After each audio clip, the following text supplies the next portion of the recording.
Continuons notre leçon sur la mise en page à l'aide de CSS en nous arrêtant sur deux astuces très intéressantes, la mise à zéro des styles par défaut des navigateurs et les feuilles de style alternatives destinées à Internet Explorer. Tout d'abord, lorsque on a plusieurs navigateurs et qu'on teste une mise en page sur ces navigateurs, on se rend compte qu'il peut subsister des décalages, des espaces différents qui posent problème.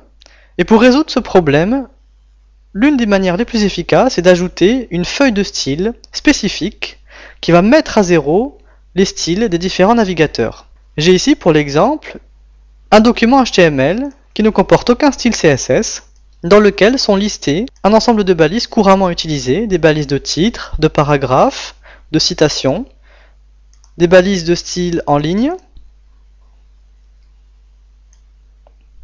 des listes, des tableaux, des éléments de formulaire.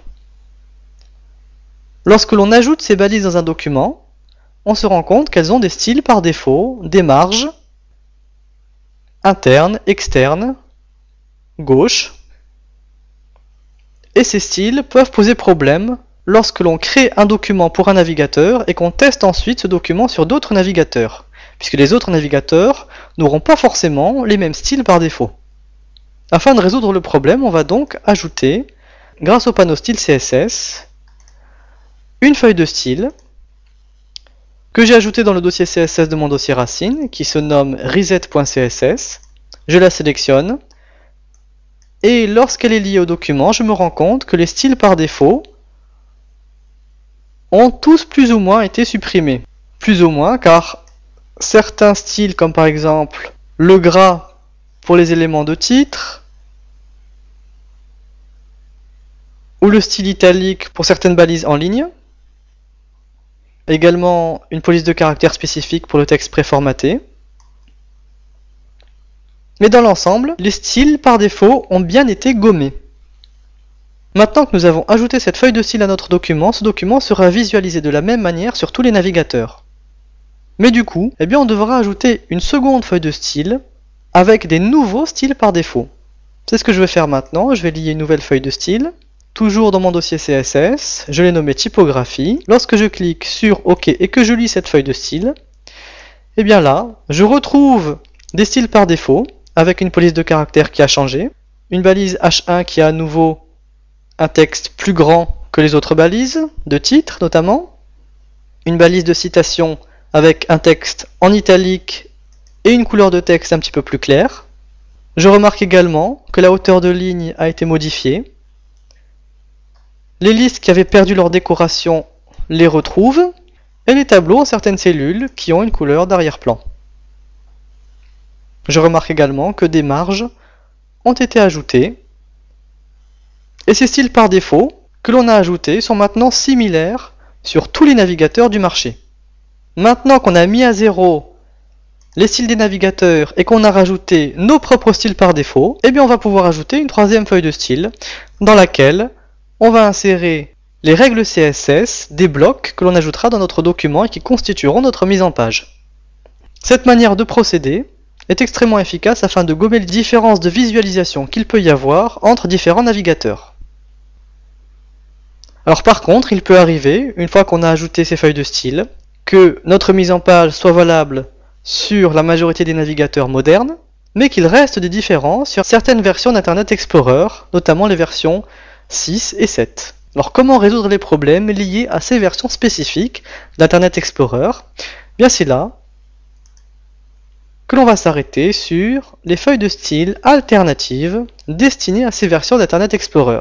Comment fonctionne une feuille de style alternative? J'ai ici un document que je vais visualiser en mode code, dans lequel on peut repérer des blocs de commentaires. Ces commentaires ne sont pas lus par les navigateurs, sauf certains en particulier, qui ont une syntaxe précise, et qui sont des commentaires conditionnels, lus par Internet Explorer. Le début du commentaire conditionnel ressemble à une balise, et on retrouve ensuite la fin du commentaire conditionnel. Prenons l'exemple de ce bloc. If IE signifie que si le navigateur est Internet Explorer, l'élément qui se trouve entre ces deux blocs sera interprété. On peut rajouter la version d'Internet Explorer, en l'occurrence la version 6, Ou on peut également choisir d'atteindre grâce à ce code plusieurs versions d'Internet Explorer. Par exemple, ici, l'élément inclus dans le bloc de commentaires sera interprété par toutes les versions strictement inférieures à la version 7. Et ici, le code sera interprété par toutes les versions inférieures ou égales à Internet Explorer 7.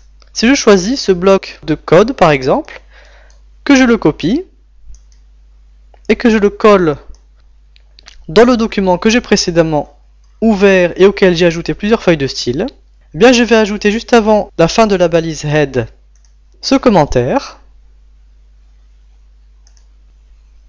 Je choisis coller et les feuilles de style seront lues dans le bon ordre. Tout d'abord la mise à zéro des styles par défaut, ensuite les styles par défaut que j'ai rajoutés, et puis enfin, ce bloc de commentaires, qui ne sera donc pas lu par les navigateurs sauf Internet Explorer, et le navigateur de Microsoft va, en fonction de sa version, interpréter ou pas le code que l'on a ajouté. Ainsi, avec la mise à zéro des styles par défaut, qui permet de limiter les différences d'affichage entre les navigateurs et les commentaires conditionnels destinés à Internet Explorer, on a un ensemble d'outils qui permettront d'afficher correctement les mises en page sur l'ensemble des navigateurs du marché.